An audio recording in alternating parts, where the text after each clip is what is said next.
Kita mulai. Bismillahirrahmanirrahim. Assalamualaikum warahmatullahi wabarakatuh. Alhamdulillah wassalatu wassalamu ala Rasulillah wa ala alihi wa sahbihi wa mawalah wa la hawla wa la quwata illa billahi wa ba'du. Baik, kita lanjutkan kajian kita, masih membahas surah An-Naba, dan kita masuk pada ayat ke-21 dan seterusnya. A'udzubillahi minasyaitonirrajim. Bismillahirrahmanirrahim. Inna jahannama kanat mirsada lit-taghina ma'aba labithina fiha ahqaba la yadhukuna fiha bardan wala syaraba illa hamiman wa ghassaqa jazaa'a wifaqa innahum kanu la yarjuna hisaba wa kadzdzabu bi ayatina kidzaba wa kulla syai'in ahsaynahu kitaba fadzuqu falan nazidakum illa adzaba.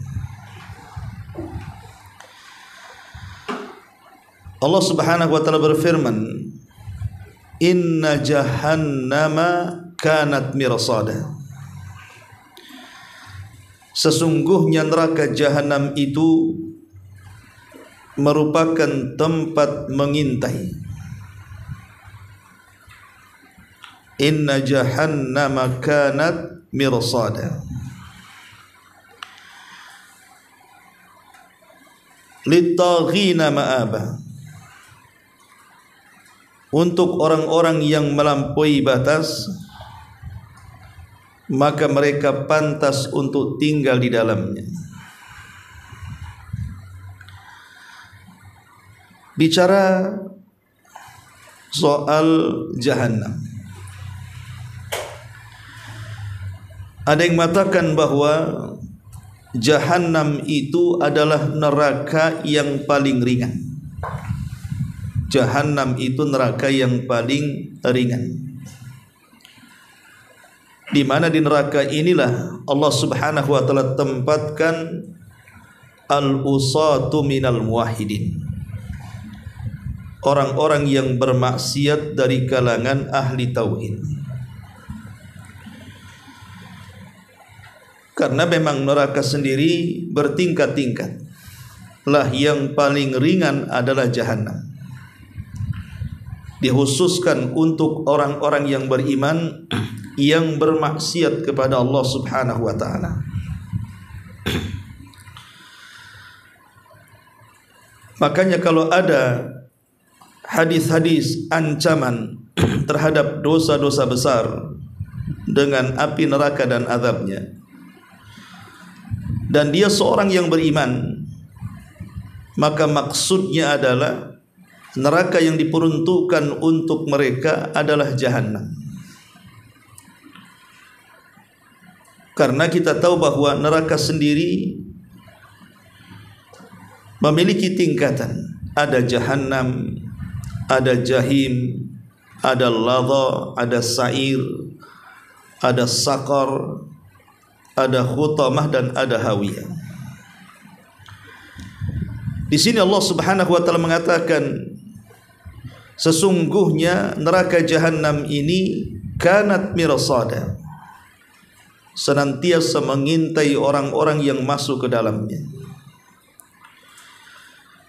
Para ulama tafsir mengatakan maksudnya mengintai di sini, maksudnya Jahannam akan memburu siapapun yang sudah ditakdirkan untuk masuk ke dalam Jahannam dan siap mengazab dengan cara yang sudah Allah tentukan dalam Jahannam itu.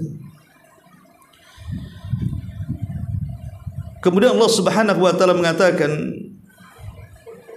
lit-taghina ma'aba, dan Jahannam sendiri diperuntukkan untuk orang-orang yang melampaui batas. Ada yang mengatakan bahwa tughyan di sini melampaui batas bagi orang-orang yang memiliki keimanan. Seperti Allah Subhanahu wa taala mengatakan kalla innal insana la yatgha an ra'ahu istaghna. Sekali-kali manusia jangan melampaui batas ketika Allah Subhanahu wa taala bukakan kekayaan kepadanya. Tapi kalimat tagha ataupun taghin juga berlaku kepada orang-orang yang tidak punya iman. Seperti ketika Allah Subhanahu wa taala mengutus Musa kepada Firaun, idhab ila fir'auna innahu tagha. Pergilah kepada Firaun karena dia adalah manusia yang paling melampaui batas. Jadi manusia yang melampaui batas bisa dari kalangan orang-orang yang beriman, bisa juga dari kalangan orang-orang kafir. Lah itulah tempatnya neraka Jahannam. Dan Jahannam sendiri disebutkan di beberapa ayat dalam Al-Quran dan juga beberapa hadis Nabi SAW. Di antaranya ketika Nabi SAW mengatakan tentang panasnya api yang ada di dunia ini. Kata Nabi SAW, narukum hadhi, api kalian ini maksudnya api yang kita nyalakan di dunia ini, juz'un min sab'ina juz'an min nari jahannam. Itu satu bagian daripada 70 bagian panasnya api Jahannam. Bayangkan yang satu bagian saja sudah bisa membakar satu dunia. Bagaimana kalau seandainya dilipat gandakan panasnya sampai 70 kali lipat? Betapa dahsyatnya Jahannam panasnya itu. Karena satu bagian saja sudah bisa membakar dunia. Apalagi kalau digabungkan menjadi 70 bagian, seberapa panasnya luar biasa. Kemudian juga Allah Subhanahu wa taala mengatakan, menyebut kalimat Jahannam, wasiqal ladzina kafaru ila jahannama zumara. Dan orang-orang kafir akan digiring menuju Jahannam dan mereka akan dimasukkan berkelompok-kelompok. Jadi neraka Jahannam salah satu neraka yang disebutkan di dalam Al-Quran dan hadis Nabi SAW. Dan sekali lagi adalah neraka yang paling ringan. Selain daripada orang-orang kafir yang masuk ke dalam Jahannam, juga ahli tauhid tetapi bermaksiat kepada Allah Subhanahu wa taala. Kemudian Allah Subhanahu wa taala mengatakan labithina fiha ahqaba. Mereka tinggal di sana dalam masa yang lama. Kalimat ahqaba bisa diambil dari kata hiqbun pakai kasrah ataupun hukbun pakai dhammah. Kalau hiqbun artinya 1 tahun, kalau hukbun artinya 8 tahun. Sehingga ada sebagian para ulama berijtihad bahwa orang yang masuk neraka Jahannam itu tidak akan dikekalkan di dalamnya, tetapi sampai batas waktu yang ditentukan Allah Subhanahu wa taala. Karena ada hadis Nabi SAW mengatakan, Sesungguhnya kelak akan datang manusia ke dalam Jahannam, dan Jahannam terbuka dan tidak ada manusia di dalamnya. Ada yang mengatakan bahawa hadis ini menunjukkan bahawa Jahannam itu tidak akan mengekalkan orang yang masuk ke dalamnya. Makanya dia neraka bagi orang-orang yang beriman, yang bermaksiat kepada Allah Subhanahu wa taala. Tapi pendapat yang kuat wallahu alam bahawa semua neraka termasuk di dalamnya Jahannam, ada yang dikekalkan di dalamnya dan tidak akan pernah keluar lagi dari neraka Jahannam, tapi ada juga yang tidak dikekalkan setelah mendapatkan syafaat dan rahmat Allah Subhanahu wa taala. Di sini Allah Subhanahu wa taala mengatakan labithina fiha ahqaba la yadhukuna fiha bardan wala syaraba. Mereka tidak akan merasakan kesejukan. Ulama tafsir mengatakan bardan di sini artinya raha, tidak akan mendapatkan istirahat. Ada yang mengatakan bardan di sini maksudnya nauman, tidak dapat tidur di dalamnya. Jadi orang yang masuk ke dalam Jahannam, maka mereka tidak mungkin beristirahat, bahkan tidak akan tidur. Jadi mereka akan merasakan azab yang luar biasa, wala syaraba, dan tidak akan mendapatkan minum walaupun setetes dari air yang kita minum di dunia. Tapi bukan berarti tidak diberikan minum. Mereka diberikan minum. Apa minumannya? Illa hamiman, kecuali hamim. Ulama tafsir mengatakan hamim itu artinya dumu, keringat-keringat penduduk neraka. Jadi keringat-keringat penduduk neraka yang mendidih di neraka, itulah sebagai minuman penduduk neraka. Adapun ghassak, na'udzubillah, adalah darah yang keluar dari luka-luka penduduk neraka yang bercampur dengan nanah, yang dididihkan dalam api neraka. Itu juga minumannya. Jadi minuman orang-orang yang masuk ke dalam Jahannam adalah keringat yang keluar dari penduduk neraka yang mendidih di neraka, ataupun darah dan nanah yang bercampur yang dididihkan dalam api neraka. Itulah yang diminum oleh penduduk neraka.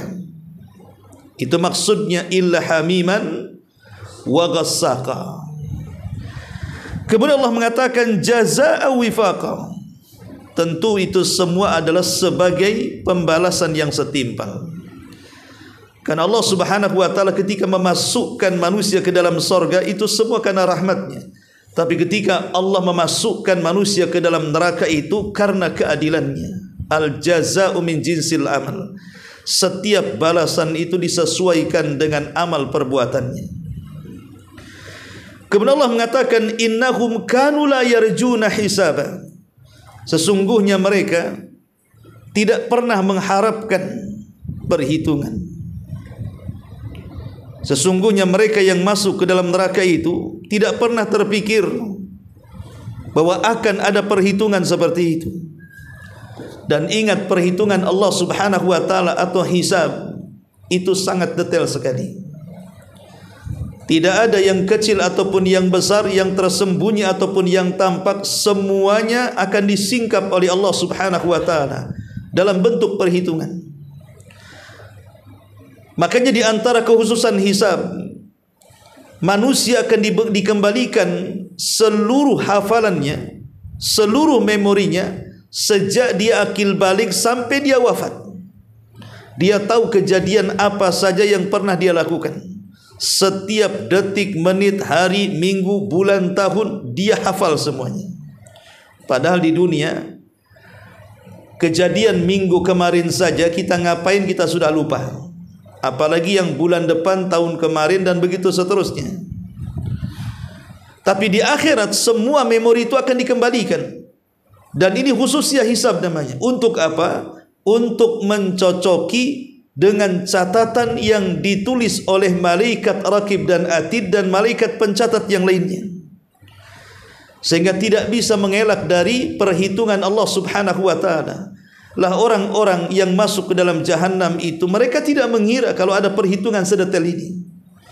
Di dunia kalau sedang disidang boleh jadi ada yang luput hakim mengadili, tapi di akhirat ketika Allah yang menyidang, maka tidak ada satupun yang luput dari perkara di hadapan Allah Subhanahu wa taala.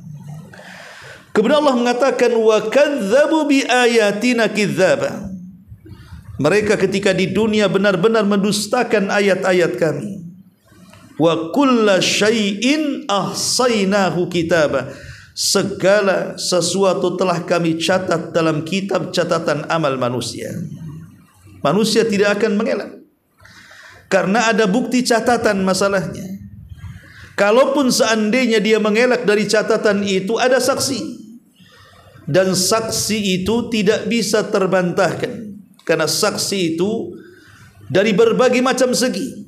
Pertama dari badan kita, di mana Allah mengatakan yauma nakhtimu ala afwahihim wa tukallimuna aydihim wa tashhadu arjulahum. Pada hari kami tutup dan kunci lisan-lisannya, kemudian tangan-tangan mereka berbicara dan kaki menjadi saksinya. Dari sini lisan sudah tidak bisa lagi mencari dalih untuk pembenaran kepada dirinya. Kenapa? Karena saksinya begitu kuat. Tidak cukup, bahkan kulit-kulit kita pun akan menjadi saksi. Sampai-sampai kemudian ketika kulit dikritik oleh badan yang memiliki kulit dan mengatakan lima syahidtum alaina, kenapa kalian wahai kulit menjadi saksi bagi badanmu sendiri? Maka kulit akan mengatakan antakanallah, Allah yang membuat aku bicara. Aku bisa apa? Allah yang membuat aku bisa bicara. Sehingga tidak bisa mengelakkan. Bahkan bumi yang kita pijak, kemana kita melangkah pada hari kiamat, Allah mengatakan yauma idzin tuhadditsu akhbaraha. Pada hari itu bumi pun ikut bersaksi, menghabarkan beritanya. Si fulan pada detik, menit, jam, hari, malam, siang di tempat ini bermaksiat. Bumi bisa bicara. Belum lagi para malaikat, belum lagi Allah Subhanahu wa taala melihat apa yang kita lakukan selama di dunia. Wa kulla syai'in ahsainahu kitaba. Maka Allah tutup ayatnya fadzuku falan nazidakum illa adzaba. Oleh karena itulah rasakanlah, tidak akan kami tambahkan kepadamu kecuali azab Allah Subhanahu wa taala.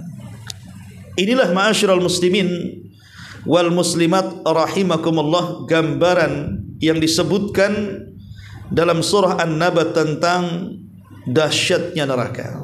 Baik, kita akan sedikit bentangkan bicara soal neraka.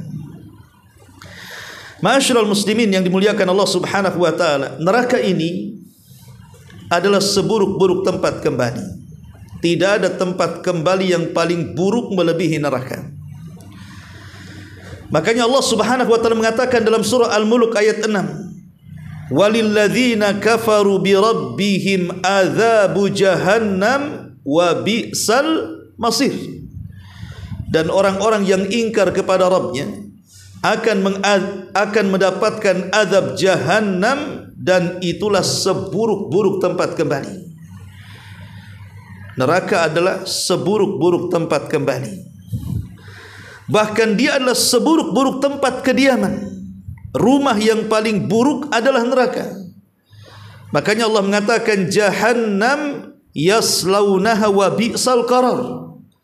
Neraka jahannam, mereka akan masuk ke dalamnya, dan itulah seburuk-buruk tempat kediaman. Bahkan jahannam sendiri adalah seburuk-buruk tempat yang akan kita datangi.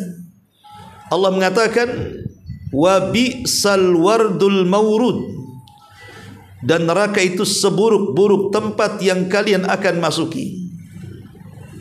Bahkan dikatakan neraka jahannam itu lembah daripada kebinasaan. Makanya Allah Subhanahu wa taala sampai mengatakan daral bawar. Neraka itu disebut daral bawar. Daral bawar itu artinya lembah kebinasaan. Bahkan kita tahu bahwa tidak ada yang sanggup orang kalau dimasukkan ke dalam neraka bagaimana azab yang akan diterimanya. Ingat hadis tentang seseorang yang ketika di dunia tidak pernah susah hidupnya, mulai brojol lahir sampai mati senang saja hidupnya itu, tidak pernah susah. Kemudian orang ini ditakdirkan masuk neraka, dihadapkan di hadapan Allah Subhanahu wa taala. Kemudian Allah perintahkan malaikat untuk mencelupkan orang ini ke neraka satu celupan. Setelah diletakkan satu celupan, kemudian dihadapkan kembali ke hadapan Allah. Kemudian Allah mengatakan, hal marra bika min ni'amin qad? Apakah masih terbayang kenikmatan yang pernah engkau cicipi di dunia setelah kucelupkan kau ke neraka? Maka dia mengatakan, ya Rabb, sama sekali seolah-olah aku tidak pernah merasakan nikmat itu. Jadi celupan satu ke neraka menghilangkan memori nikmat yang pernah dilalui di dunia. Manusia susah, sesusah-susahnya di dunia, kalau dia pernah kaya, pasti dia bisa bercerita, ikhwan.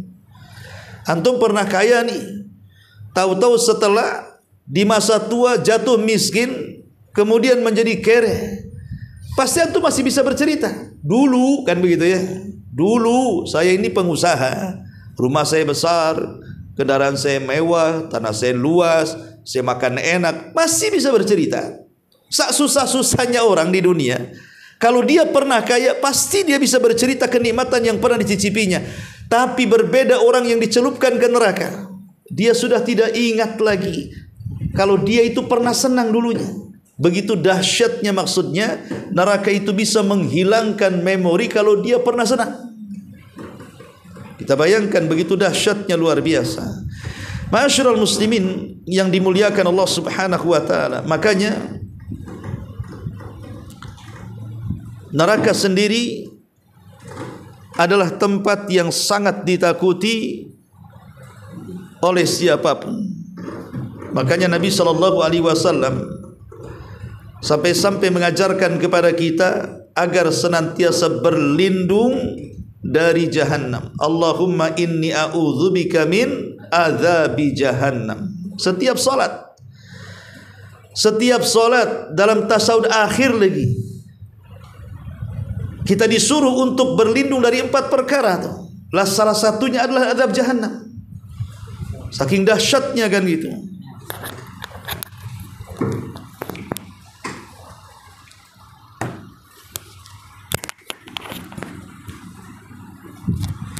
Lah 4 perlindungan itu yang sering kita baca, Allahumma inni a'udzubika min adzabi jahannam wa min adzabil qabri wa min fitnatil mahya wal mamat wa min syarri fitnatil masihi dajjal.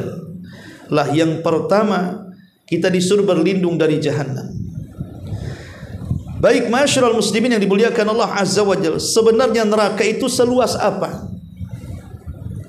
Disebutkan dalam sebuah hadis dari Abu Hurairah radhiyallahu anhu, kunna ma'a Rasulillah sallallahu alaihi wasallam id sami'a wajbah faqala an-nabiy sallallahu alaihi wasallam tadruna madha qala qulna Allah wa rasuluhu a'lam qala hadha hajarun rumiya bihi fin nari mundu sab'ina kharifa fahuwa yahwi fin naril an hatta intaha ila qa'riha. Kata Abu Hurairah, kami pernah duduk-duduk bersama Nabi sallallahu alaihi wasallam. Tiba-tiba kami dikagetkan dengan suara yang menggelegar. Kata Rasul, tahu kalian suara apa ini? Maka sahabat mengatakan, Allah dan Rasulnya yang tahu. Maka Rasul mengatakan, itulah batu yang sebesar unta yang besar, kemudian dilemparkan dari atas menuju jahannam. Setelah 70 tahun melayang, sekarang sudah sampai ke dasarnya.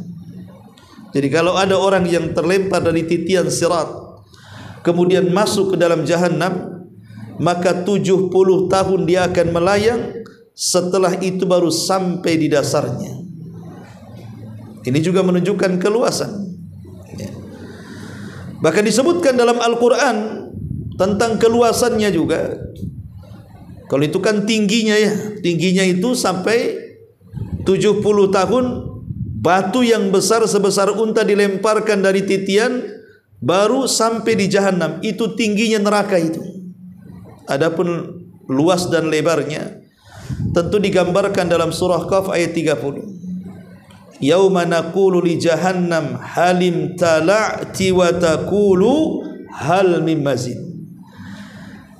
Ingatlah pada hari ketika kami bertanya ke dalam Jahannam, apakah kamu sudah penuh wahai Jahannam, kata Allah. Maka Jahannam mengatakan, apakah masih perlu ada tambahan? Masukkan saja ya Rabb. Kalau ada tambahan, masukkan saja. Padahal kita tahu bahwa penduduk Jahannam itu, fisik mereka itu akan berbeda dengan penduduk sorga. Karena fisik penduduk sorga itu akan dikembalikan seperti fisik Adam. Tingginya 60 hasta atau 30 meter dan lebarnya 7 hasta ataupun 3,5 meter. Baru kemudian mereka masuk ke dalam sorga. Tapi penduduk neraka itu tidak jelas berapa besarnya. Karena Nabi SAW mengatakan dirsul kafir au nabul kafir mithlu uhudin wa ghiladu jildihi masiratu thalathin. Gigi gerhamnya, antum tahu gerham? Ini gerham, gigi gerham itu sebelah sini. Gigi gerham orang kafir atau gigi taringnya, maksudnya gigi depannya, besarnya seperti gunung Uhud. Satu gigi itu seperti gunung Uhud. Bayangkan berapa gigi dalam mulut itu. Sebesar gunung Uhud tuh giginya, macam mana mulutnya? Giginya saja, satu gigi gerham itu seperti gunung Uhud. Macam mana mulutnya? Macam mana mukanya? Kemudian kata Nabi SAW, tebal kulitnya orang kafir sejauh perjalanan 3 hari. Kalau kita lihat tebal kulit kita ini, seberapa lah tebal kulit? Tapi tebal kulitnya orang kafir, kata Rasul, perjalanan 3 hari. Kita bisa bayangkan sebesar apa orangnya, kan begitu. Giginya saja, setiap gigi sebesar Uhud, ketebalan kulitnya saja perjalanan 3 hari.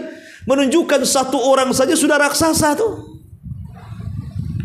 Tetapi walaupun manusia, satu manusia besarnya sudah luar biasa sendiri, sampai-sampai Rasul mengatakan ma baina mangkibai al-kafir masirata 30 ayyamin liraqibil musri. Jarak antara kedua pundak orang kafir, jarak antara kedua pundak ini dari sini ke sini, ya, itu perjalanan 3 hari dengan kendaraan yang sangat cepat. Sampai mana coba kalau antum 3 hari itu naik motor itu, nggak usah berhenti. Itu lebar bahunya tuh. Berarti kan kalau giginya sebesar Uhud, kemudian kulitnya setebal perjalanan 3 hari, kemudian jarak bahunya juga sama sejarak 3 hari perjalanan dengan kendaraan yang sangat cepat. Kita bisa bayangkan berarti penduduk neraka itu besar-besar badannya tuh. Lah ketika itu, bayangkan berarti kalau orang masuk ke dalam neraka, apakah neraka penuh? Tidak. Allah mengatakan halim talati, penuhkah engkau wahai Jahannam? Malah Jahannam kemudian menawarkan hal mim mazid, masih tambah ya Rabb, masukkan saja. Kalau tidak luas, tidak lebar, tidak mungkin menampung penduduk neraka, kan? Bahkan dalam riwayat inna ghilda jildil kafir ithnatani wa arba'una dhira'an wa inna dirsahu mithlu uhudin wa inna majalisahu min jahannam kama baina Makkah wal Madinah. Sesungguhnya tebal kulitnya orang kafir 42 hasta. 42 hasta. Satu hasta itu setengah meter. Kalau 42 ya dibagi 2 saja, berarti kan 21 meter tuh tebal kulitnya, ya. Kemudian giginya seperti gunung Uhud, dan tempat duduknya di neraka Jahannam bagi orang kafir itu luasnya antara Mekah dan Madinah. Tempat duduk, kalau saya di sini duduk, dari sini ke sini kan ada 1 meter. Ya. Ini tempat duduknya dari Mekah, jarak Mekah dan Madinah, berarti kan 1 orang besar tuh. Itu 1 orang tuh. Sementara yang masuk neraka kan bukan satu orang. Sejak zaman Adam sampai yang terakhir mati, entah berapa ribu jiwa yang kita tahu. Tidak ada yang tahu jumlahnya kecuali Allah. Arti kan masuk neraka kan banyak tuh. Tapi neraka tidak penuh-penuh tuh. Kalau tidak luas, kalau tidak lebar, apa namanya? Ma'asyiral muslimin yang dimuliakan Allah Subhanahu wa taala.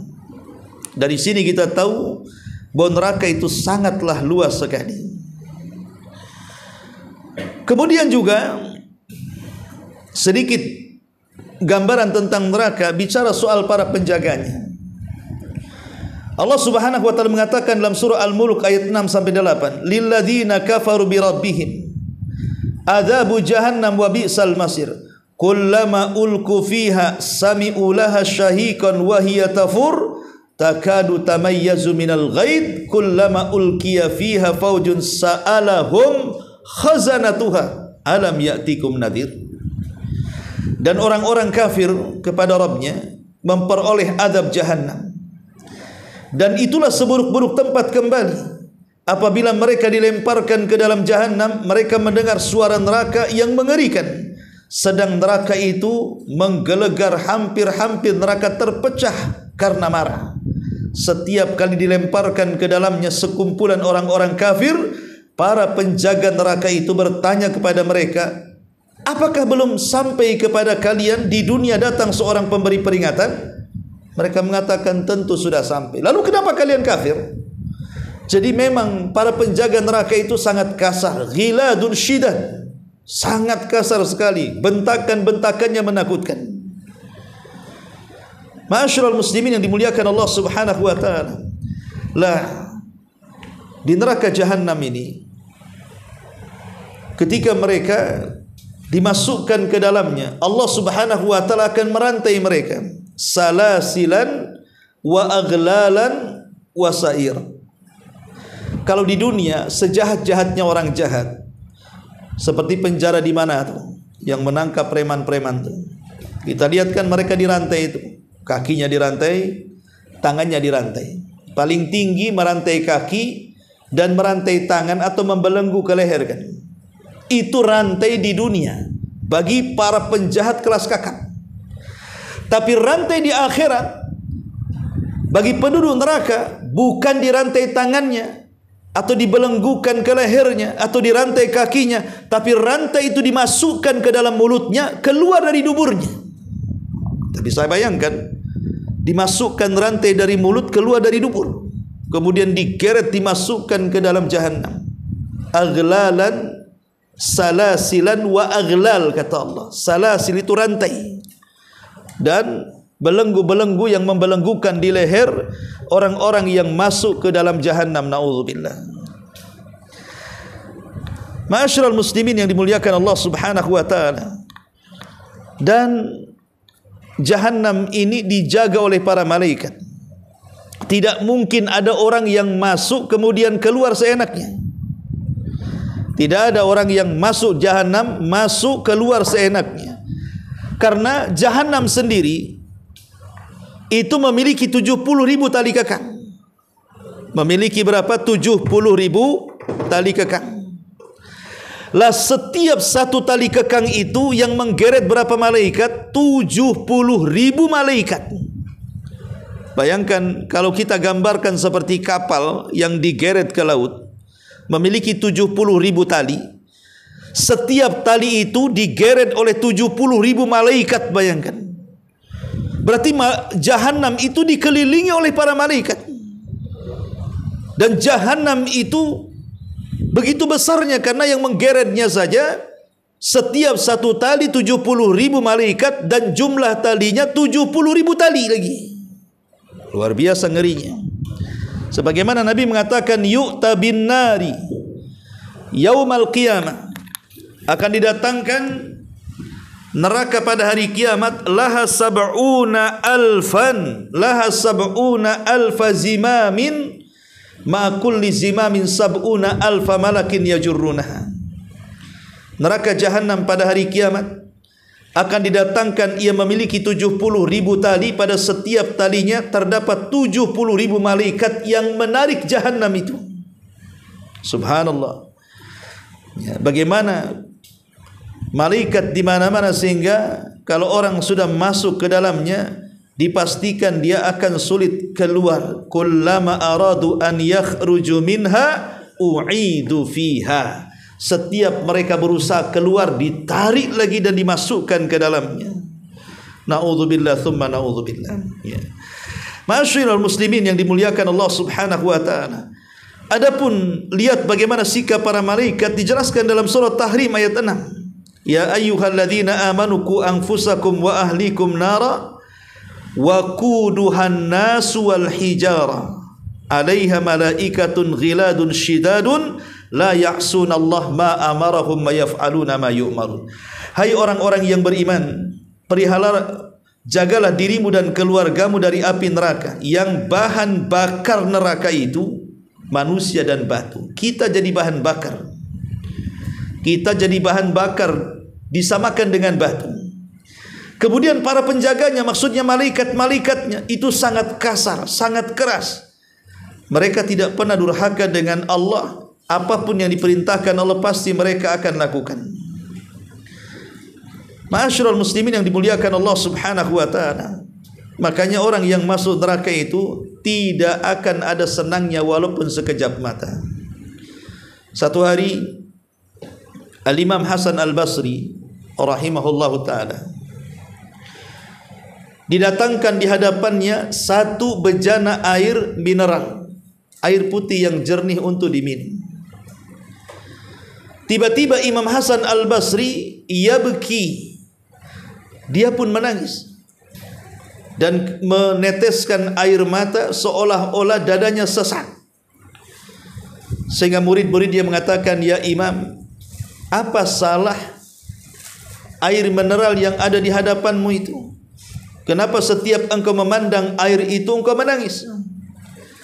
Maka Imam Hasan Al-Basri mengatakan, tadzakkartu umniyata ahlin nar. Aku teringat dengan cita-cita dan angan-angannya penduduk neraka. Murid-muridnya mengatakan, ya Imam, apa cita-cita dan angan-angan penduduk neraka itu? Maka Imam Hasan Al-Basri mengatakan, tadzakkartu qaulallah. Aku teringat dengan firman Allah Subhanahu wa taala, wa nada ashabun nar ashabal jannah an afidu alaina minal ma au mimma razaqakumullah. Ketika penduduk neraka melihat penduduk sorga, mereka sedang minum dengan puasnya, makan dengan lezatnya, mereka mengatakan kepada penduduk sorga, afidu alaina minal ma, bisa enggak kalian berikan kepada kami walaupun setetes air yang kalian minum? Atau bisa enggak kalian lemparkan makanan yang kalian makan? Afidu alaina minal ma au mimma razaqakumullah. Tetapi penduduk sorga mengatakan, tidak bisa, innallaha harramahu ma'alal kafirin. Oh tidak, karena Allah sudah mengharamkan ini semua bagi orang-orang kafir. Dari sini kita tahu bahwa orang yang masuk neraka itu, maka mereka tidak akan pernah istirahat, tidak akan pernah senang. Sebagaimana Allah mengatakan, la yadzuquna fiha bardan. Mereka tidak akan merasakan kesejukan, ketenangan, apalagi tidur. Wala syaraba illa hamiman wa ghassaqa. Bahkan tidak ada minuman kecuali yang mendidih dan nanah-nanah penduduk neraka. Yang Allah katakan, wasuqu ma'an hamiman faqatta am'a'ahum. Mereka penghuni neraka diberi minum dengan air yang mendidih sehingga memotong seluruh usus-usus di dalam perutnya. Naudzubillah. Bahkan makanannya itu diambil dari pohon yang akarnya menancap di dasar jahanam, kemudian batangnya menjulang ke atas neraka, buahnya disebut zakum. Itulah makanan penduduk neraka. Allah Subhanahu wa taala mengatakan dalam surah Ad-Dukhan ayat 43 itu, inna syajarata zakum ta'amul athim kal muhli yaghli fil butun kaghalyil hamim. Sesungguhnya pohon zakum itu adalah buah zakum, di dalamnya ada buah zakum. Itulah makanan orang-orang yang banyak melakukan dosa yang masuk neraka. Apabila makanan itu masuk ke dalam perut, maka makanan itu akan mendidih dalam perut seperti mendidihnya air yang panas sekali. Bahkan zakum itu tidak akan sempat masuk ke perut. Kenapa? Karena buah zakum itu berduri masalahnya. Pohon zakum itu berduri, kalau dimakan tidak sampai ke perut, tetapi dia tersangkut di tenggorokan. Makanya kemudian Allah mengatakan la yusmin wa la yughni minju. Penduduk neraka itu tidak akan pernah gemuk, tidak akan pernah merasakan puas dalam minum, karena yang mereka makan zakum, buah berduri, yang kalau dimakan itu nempel di tenggorokan, tidak sampai masuk ke dalam perut. Dan kalau didorong dengan minuman yang mendidih justru akan menghancurkan perutnya.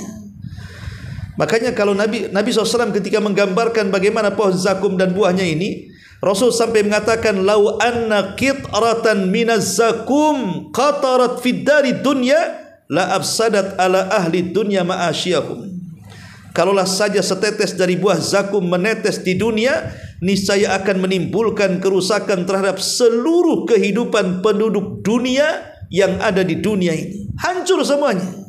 Satu tetes zakum kalau sampai diteteskan di dunia menghancurkan satu dunia, kata Nabi. Subhanallah, ya. Begitulah kondisi makanan penduduk neraka. Karena terkadang ada orang yang meremehkan, ya nggak apa-apalah masuk neraka Ustaz, katanya.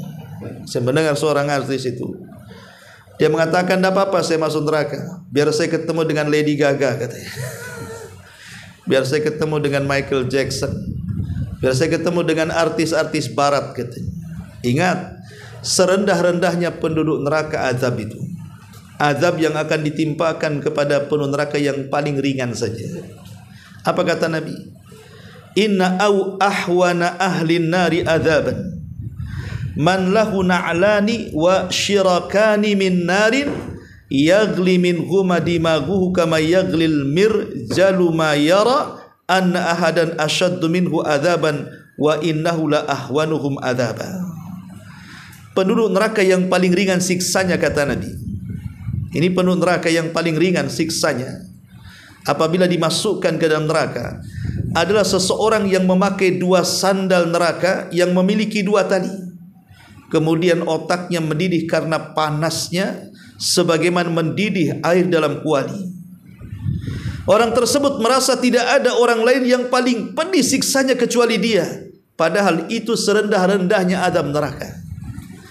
Jadi azab neraka itu yang paling rendah kalau kita masuk ke neraka dan nerakanya itu cuma sampai mata kaki saja airnya atau apinya, itu sudah cukup mendidihkan kepalanya itu. Seperti kita ini sedang mendidih, sedang membuat air panas dalam kompor mendidih, itu meledak-ledak kepalanya. Dan dia merasa dia adalah orang yang paling keras azabnya, padahal dia yang paling ringan tuh. Bagaimana mungkin orang kemudian mengatakan saya enggak masalah masuk neraka? Naudzubillah, ini perkataan yang tajarru, kurang ajar, berani dengan Allah Subhanahu wa taala kan. Masa orang mau masuk neraka? Ingat bahwa kehidupan akhirat dengan dunia ini berbeda waktunya. Satu hari di neraka itu sama dengan diadab 1000 tahun di dunia, itu masalahnya. Jadi kalau lantaran orang itu berbuat maksiat di dunia, Allah takdirkan satu hari saja masuk neraka, seolah-olah kalau dia disiksa di dunia itu bagaikan disiksa 1000 tahun. Inna yauman inda rabbika ka alfi sanatin mimma ta'udun. Satu hari kehidupan akhirat bila dibandingkan dengan kehidupan dunia itu sama dengan 1000 tahun, kata Allah. Bagaimana mungkin dia ingin masuk neraka? Nabi SAW itu sangat ketakutan. Makanya para ulama salaf dulu, kalau di malam hari, zaman dulu kan gelap ya, lain dengan zaman sekarang banyak listrik di mana-mana. Zaman dulu itu kan penerangan sangat mahal, sehingga para ulama salaf di zaman itu kalau datang di malam hari timbul perasaan takutnya. Gelapnya malam diingatkan dengan gelapnya jahanam, maka mereka jarang tidur. Kemudian mereka pun qiyamul lail, tahajud, baca Quran, dan begitu seterusnya. Apabila terbit fajar, barulah nafas mereka kemudian lega karena diingatkan dengan cahaya surga. Begitulah ulama salaf, karena takutnya dengan api neraka. Bahkan Abdullah ibn Mubarak dalam safarnya, apabila kemudian singgah di sebuah tempat di malam hari, kemudian dia menyalakan lilin, maka dia tersedak, terisak-isak dan berusaha menyembunyikan tangisannya. Satu hari ketahuan tangisannya, maka dikatakan, lima tabki ya imam, kenapa anda menangis wahai imam? Dia mengatakan, tadzakkartun nar, aku teringat dengan neraka ketika aku melihat nyalanya lilin itu. Begitulah ulama salaf ikhwatu fiddin, mereka mudah menangis dan ketakutan apabila diingatkan dengan kondisi neraka. Ma'asyiral muslimin yang dimuliakan Allah Subhanahu wa taala, makanya kita tahu bahwa di akhirat itu kan tidak ada tempat kecuali cuma dua. Imma masuk surga, imma masuk neraka. Tidak ada tengah-tengahnya. Walaupun di sana ada ashabul a'raf yang kemudian ditempatkan di antara surga dan neraka, ujung-ujungnya pun mendapatkan syafaat dan masuk ke dalam surga. Artinya tempat di akhirat itu cuma dua, kalau tidak surga dan neraka. Makanya Nabi SAW ketika tawaf di Ka'bah bersama Mu'adz bin Jabal dan para sahabat yang lainnya, ada Arab Badui mengatakan, Rasul, ajarkan aku doa yang kau berdoa dengan doamu dan juga doanya Mu'adz. Betapa rapihnya doanya. Karena Arab Badui tidak pandai menata kata. Kemudian dia mengatakan, Rasul, ajarkanlah seperti doa yang kau baca. Doamu tertata rapi, bahasanya bagus, aku tidak bisa. Maka Rasul mengatakan, lalu selama kau tawaf kau meminta apa kepada Allah? Maka orang Arab Badui mengatakan, aku hanya meminta kepada Allah agar aku dimasukkan ke dalam sorga dan dijauhkan dari neraka. Kata Nabi SAW, haulaha nudandin, seputar itu juga aku meminta. Walaupun bahasaku tertata, intinya itu juga yang aku minta, kata Nabi. Ya. Dari sini juga kalau bisa doa itu jangan ngikut orang, itu maksudnya. Doa sendiri-sendiri sajalah. Karena kita yang tahu keinginan kita apa. Tidak perlu kita mengaminkan doa. Bukankah Arab Badui dikatakan Rasulullah, lalu apa yang kau doakan? Aku hanya meminta surga dari jauhkan neraka. Sekitar itu aku juga meminta. Seolah-olah Rasul mengatakan, teruskan doamu seperti itu maksudnya. Dari sini kita tahu bahwa sebaiknya kalau kita hendak berdoa, berdoalah dari hati kita. Jangan ikut doa orang. Ma'asyiral muslimin yang dimuliakan Allah Subhanahu wa taala. Dan banyak lagi kalau bicara tentang kondisi neraka, yang jelas bahwa sebagaimana kondisi surga tidak bisa dibayangkan kenikmatannya, sebagaimana Rasul mengatakan, a'dadtu li ibadis salihin ma la ainun ra'at wa la udhunun sami'at wa la khatara ala qalbi bashar. Aku telah peruntukkan bagi hambaku yang saleh surga, kenikmatannya tidak bisa dilihat mata, didengar telinga, terlintas dalam otak saja tidak bisa, maka neraka pun sama. Tidak bisa kita bayangkan kengeriannya. Makanya Nabi SAW sampai mengatakan, lau ta'lamuna ma a'lamu la dhahiktum qalilan wa la bakaitum katsira. Kalau kalian tahu apa yang ku tahu tentang dahsyatnya neraka, tentu kalian akan banyak menangis dan sedikit tertawa, kata Nabi. Cukuplah hadis ini menunjukkan betapa ngerinya kehidupan neraka kelak pada hari kiamat. Wallahu alam, ini di antara keterangan surah daripada An-Naba, dan insyaallah tinggal satu pertemuan lagi. Selepas itu kita beralih kepada tafsir surat-surat yang lainnya. Baik, sampai di sini kita tutup dengan doa kafaratul majlis. Subhanakallahumma bihamdika asyhadu an la ilaha illa anta astaghfiruka wa atubu ilaik. Allahu taala alam. Assalamualaikum warahmatullahi wabarakatuh.